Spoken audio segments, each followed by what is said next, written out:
Guys, magandang umaga, ano. Mabuti ngayon at naglinaw-linaw na dito sa amin. Gabi guys, grabe yung ulan dito. Yung tubig umabot na ng umapaw na sa drainage, ano, lalo na sa kalsada na.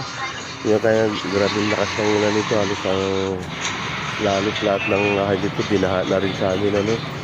Hindi na lang sa ano, yung parte dito sa amin na tindahan hindi inabot. Muntik na kasi nung ating gabi na tumigil-tigil na rin ang ulan kaya nakaligtas yung pisto namin, ano. So guys, yun nga, ano, buti ngayon nga sabi ko nga luminaw-linaw na tumigil na yung ulan kanina pang umaga at sana nga magtuloy-tuloy na, ano guys.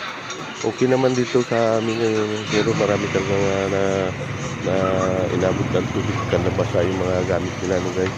So guys, maraming salamat muli, ano, sa inyong panunod sa ating channel, ano. Maraming salamat talaga sa inyong suporta. God bless guys, ingat po kayo.